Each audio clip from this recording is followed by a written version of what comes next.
नमस्कार। मेरे इस नॉलेज वर्ल्ड यूट्यूब चैनल पर एक बार पुनः आप सभी लोगों का स्वागत है। आज हम लोग चर्चा करते हैं बीए पार्ट 1 सेकेंड सेमेस्टर में इतिहास विषय के अंतर्गत सातवाहन और गौतमी पुत्र सातकर्णी के विषय में। तो चलिए आज की चर्चा हम लोग प्रारंभ करते हैं सातवाहन वंश एवं गौतमी पुत्र सातकर्णी पर।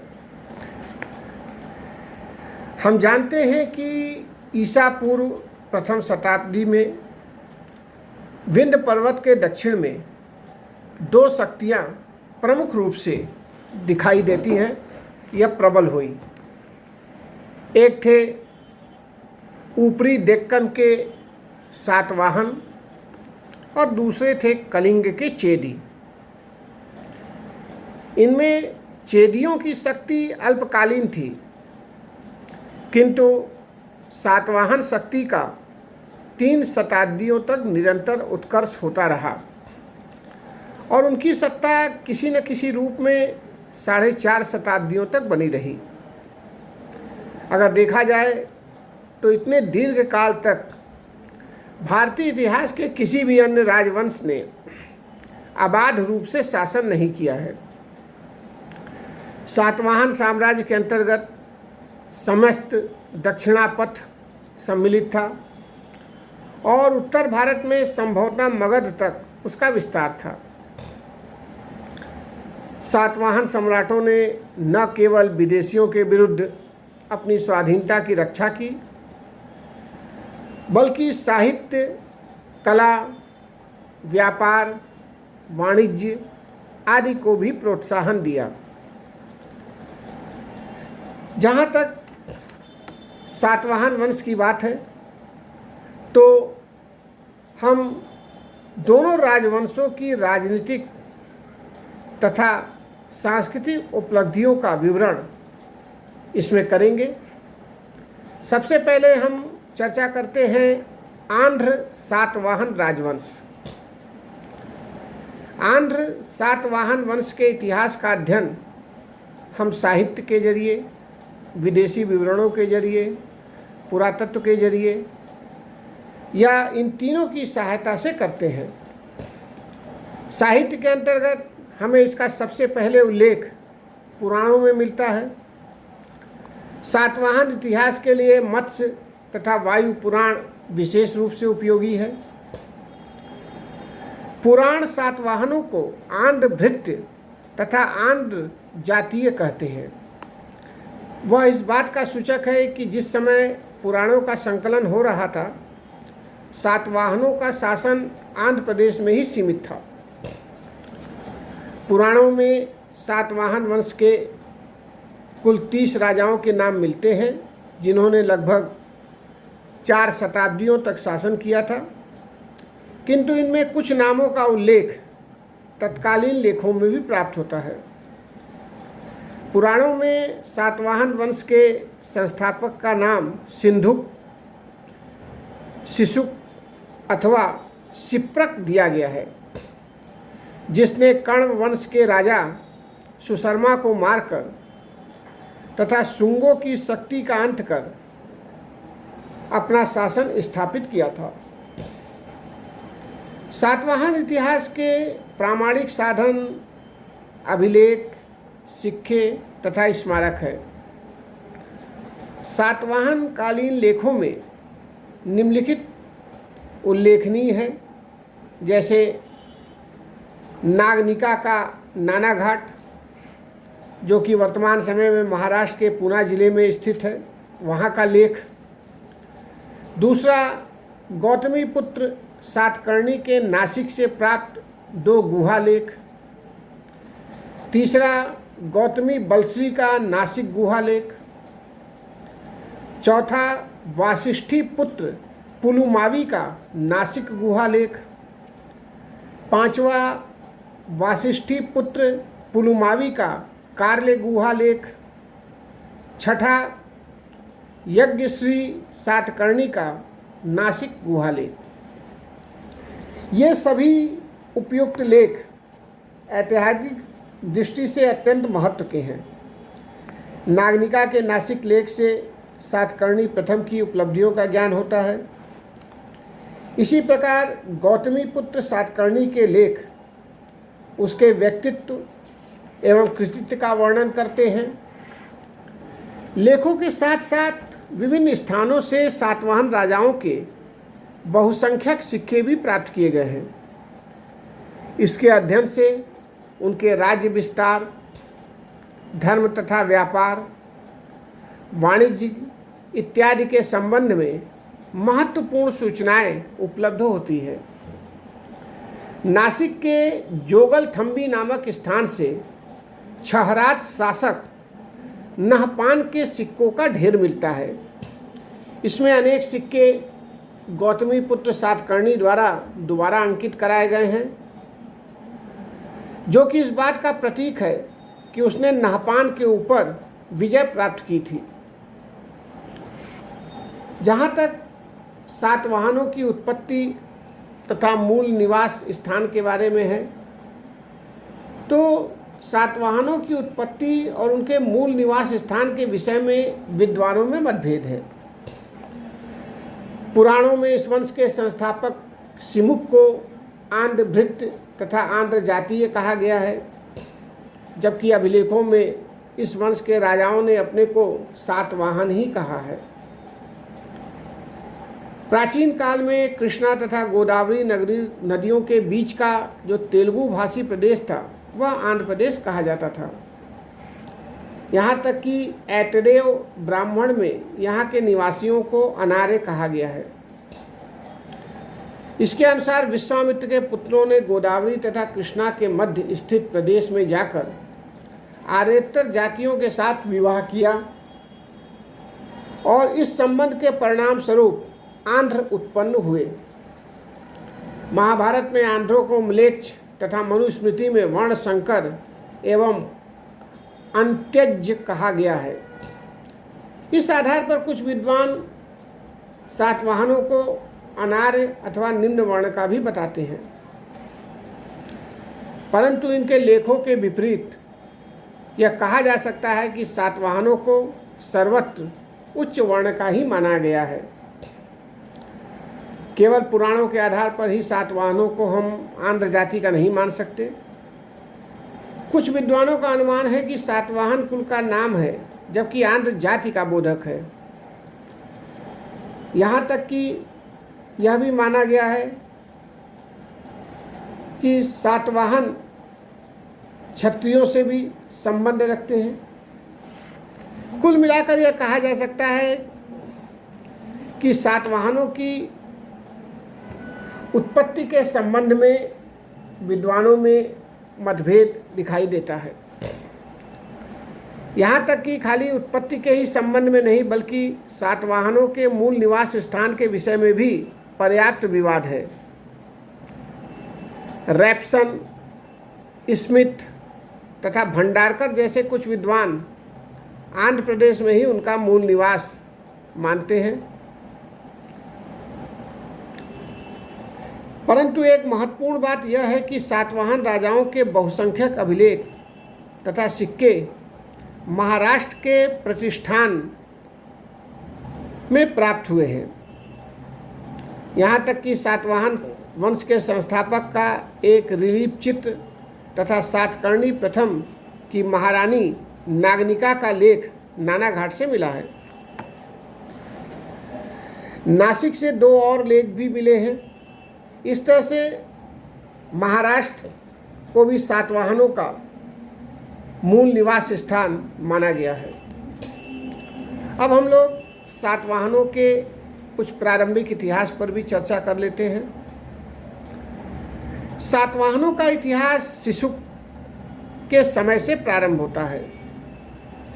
वायु पुराण का कथन है कि आंध्र जातीय सिंधु कर्ण वंश के अंतिम शासक सुशर्मा की हत्या करके और शुंगों की बची हुई शक्ति को नष्ट कर अपने साम्राज्य का विस्तार या अपने साम्राज्य का शासन संभालेंगे। इससे तो ऐसा लगता है कि उन्होंने शुंगों तथा कण्वों से विदिशा के आसपास का क्षेत्र जीत लिया होगा। पुराणों में इस बात का उल्लेख मिलता है कि सिमुक ने 23 वर्षों तक शासन किया। उनके नाम का उल्लेख नानाघाट चित्रफलक अभिलेख में दिखाई देता है। सिमुक की तिथि के विषय में भी विवाद है। संभवतः उसने प्रथम शताब्दी ईसा पूर्व के द्वितीयार्ध में शासन किया और उसका राज्यकाल सामान्यतः 60 ईसा पूर्व से 37 ईसा पूर्व तक माना जा सकता है। सिमुक के बाद उसका छोटा भाई कंध जो कि कृष्ण राजा बना। क्योंकि सिमुक पुत्र सातकर्णी अव्यवस्क था, कृष्ण ने अपना साम्राज्य नासिक तक बढ़ाया। उसके श्रमण नामक एक महापात्र ने नासिक में एक गुहा का भी निर्माण करवाया। यहाँ से प्राप्त एक लेख में कृष्ण के नाम का उल्लेख मिलता है। उसने 18 वर्षों तक शासन किया। कृष्ण की मृत्यु के बाद श्री सातकर्णी जो सिमुक का पुत्र था, सातवाहन वंश की गद्दी पर बैठा। वह प्रथम सातकर्णी के नाम से विख्यात है, क्योंकि अपने वंश में सातकर्णी की उपाधि धारण करने वाला वह पहला राजा था। सातकर्णी प्रथम प्रारंभिक सातवाहन नरेशों में सबसे महान था। उसने अंगीर कुल के महारथी त्रयन कियरों की पुत्री नायनिका, जिसको नागनिका के साथ नाम जानते हैं, उसके साथ विवाह कर अपना प्रभाव बढ़ाया। सातकर्णी प्रथम ने पश्चिमी मालवा, नर्मदा घाटी तथा विदर्भ के प्रदेशों पर विजय प्राप्त की। विदर्भ उसने शुंगों से छीना तथा कुछ समय के लिए उसे अपने नियंत्रण में रखा। इसी समय वासिष्ठी पुत्र आनंद, जो सातकर्णी के कारीगरों का मुखिया था, ने सांची स्तूप के तोरण पर अपना लेख खुदवाया था। यह लेख पूर्वी मालवा क्षेत्र पर उसका अधिकार प्रमाणित करता है। पश्चिमी मालवा पर उसके अधिकार की पुष्टि श्री 7 नामधारी सिक्कों से भी हो जाती है, जो इस क्षेत्र से प्राप्त किए गए हैं। इस प्रकार हम कह सकते हैं कि संपूर्ण मालवा का क्षेत्र उसके अधिकार में था और पूर्व की ओर उसका राज्य कलिंग की सीमा को स्पर्श करता था। उत्तरी कोंकण तथा गुजरात के कुछ भागों को जीतकर उसने अपने राज्य में मिला लिया था। सातकर्णी को कलिंग नरेश खारवेल के आक्रमण का भी सामना करना पड़ा। हाथी गुम्फा लेख से यह पता चलता है कि अपने राज्यारोहण के दूसरे वर्ष में खारवेल ने सातकर्णी की परवाह न करते हुए पश्चिम की ओर अपनी सेना भेजी।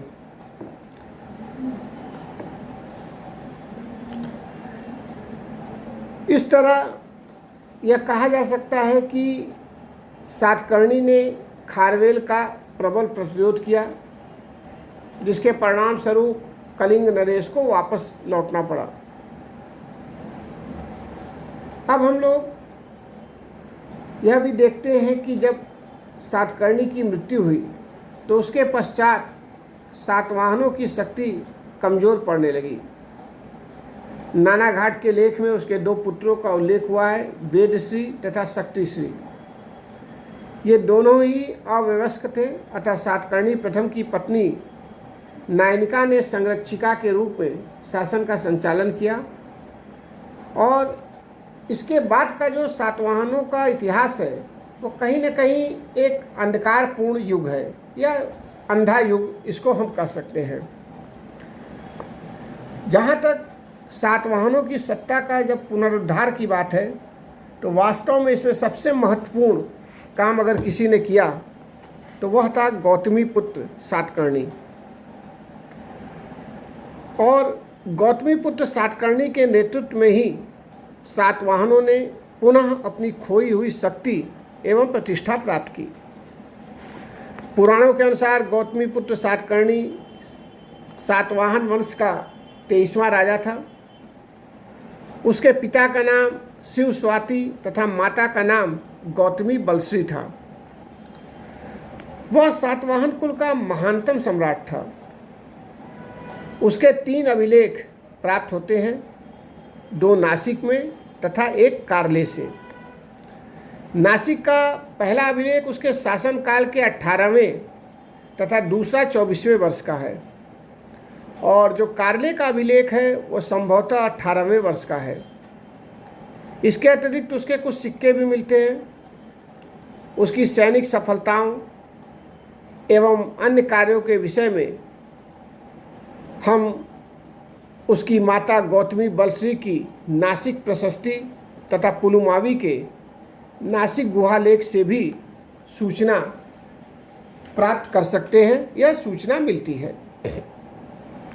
अब हम सातवाहन वंश के जो ये सबसे प्रमुख शासक थे गौतमीपुत्र सातकर्णी, इनके कार्यों का और इन्होंने कौन कौन से सैनिक सफलताएं प्राप्त की, इनकी धार्मिक नीति क्या थी, इनकी प्रशासनिक नीति क्या थी, इनका व्यक्तित्व कैसा था, इसके ऊपर भी थोड़ा चर्चा कर लेते हैं। जहाँ तक सैनिक सफलताओं की बात है तो छहराटों के आक्रमण के कारण सातवाहनों का महाराष्ट्र के ऊपर से अधिकार छिन गया था और महाराष्ट्र तथा उत्तर के अन्य प्रदेशों पर आधिपत्य पुनः कायम करना गौतमीपुत्र सातकर्णी का प्रथम उद्देश्य था। और इसकी पूर्ति के लिए उसने अपने राज्यारोहण के बाद 16 वर्षों तक पर्याप्त सैनिक तैयारी की। 17वें वर्ष एक बड़ी सेना के साथ छहराटों के राज्य पर उसने आक्रमण कर दिया। इस सैनिक अभियान में छहराट नरेश, नहपान तथा उसावदात पराजित हुए और युद्ध में वो मार डाले गए। गौतमीपुत्र तथा नहपान के मध्य घमासान युद्ध नासिक के पास एक गोवर्धन जगह है, वहाँ लड़ा गया। अपनी विजय के बाद उसने नासिक के बौद्ध संघ को अजकालिकीय नामक क्षेत्र दान में दे दिया था। इस समय गोवर्धन के अमात्य को उसने एक राजाज्ञा जारी की। इसमें वह अपने को वेड़ा कटक स्वामी कहता है। इससे सूचित होता है कि उसने वेड़ा कटक का तटवर्ती प्रदेश क्षत्रपों से जीता था। उसके बाद कारले के भिक्षु संघ को उसने करजक नामक गांव दान में दिया। वह पहले उसावदात के अधिकार में था, जो कि नहपान का दामाद था और उसके साम्राज्य के दक्षिणी प्रांतों, जिसमें नासिक तथा पूना भी सम्मिलित था, का राज्यपाल था। यह भी पता चलता है कि इस समय गौतमीपुत्र वेणाकटक महाराष्ट्र का जो गोवर्धन जिला है में सैनिक शिविर डालकर पड़ा हुआ था। स्पष्टतः यह शिविर छहराटों के विरुद्ध था।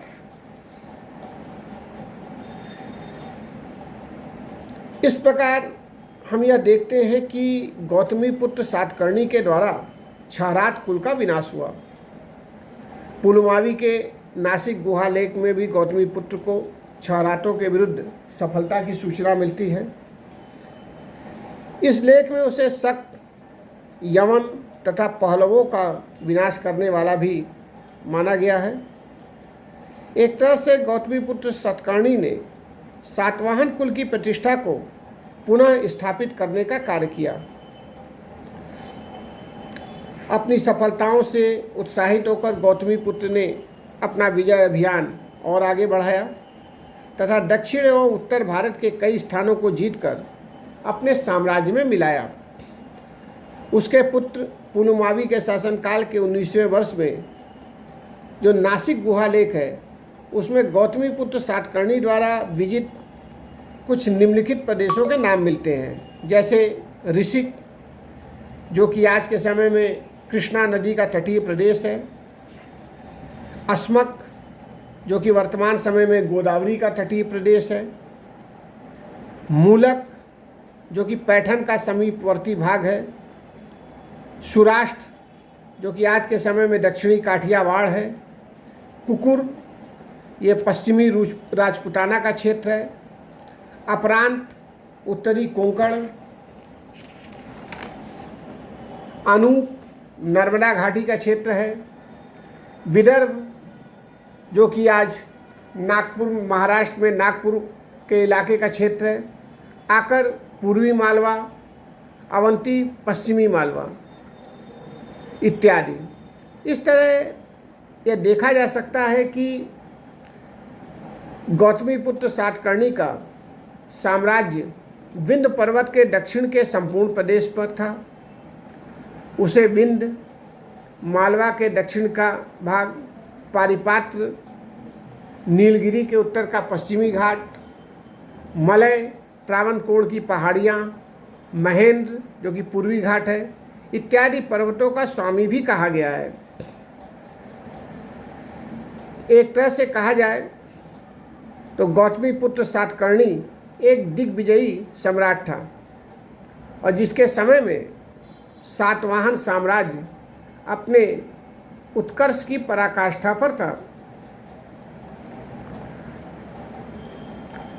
गौतमीपुत्र सातकर्णी के शासन प्रबंध के ऊपर भी थोड़ी चर्चा कर ली जाए कि उसका शासन प्रबंध कैसा था। गौतमीपुत्र सातकर्णी जितना उच्च कोटि का विजेता था, उससे कहीं बढ़कर वह शांति के समय में भी एक महान राजा था। उसने अपने विशाल साम्राज्य का शासन अत्यंत योग्यता के साथ, कुशलता के साथ संचालित किया।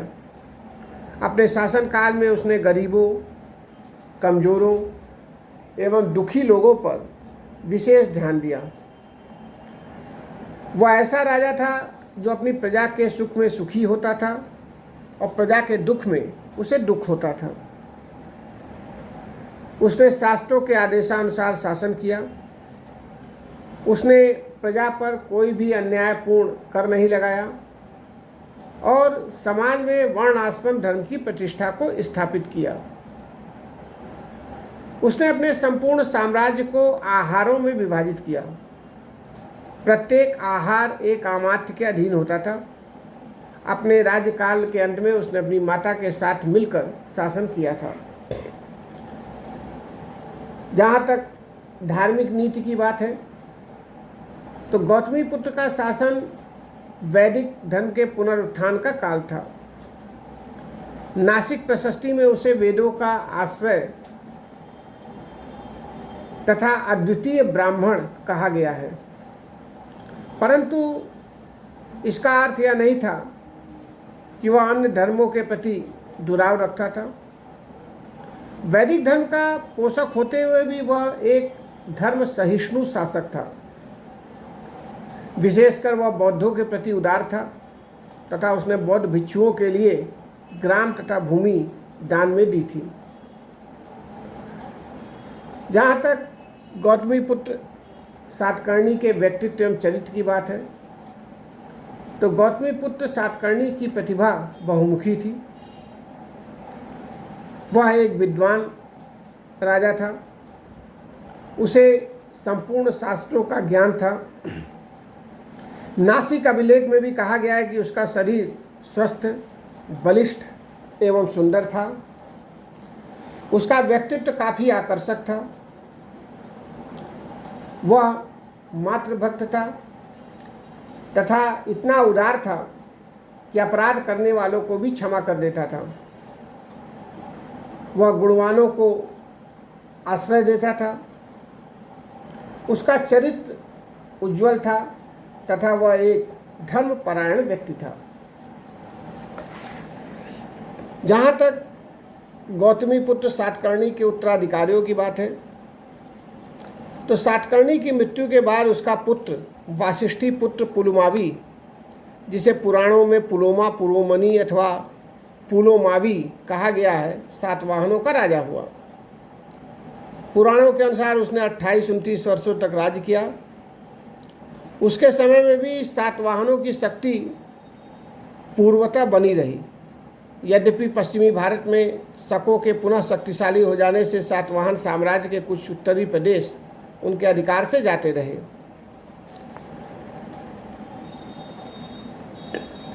पुलामावी की मृत्यु के बाद सातवाहनों की शक्ति पुनः निर्बल पड़ गई।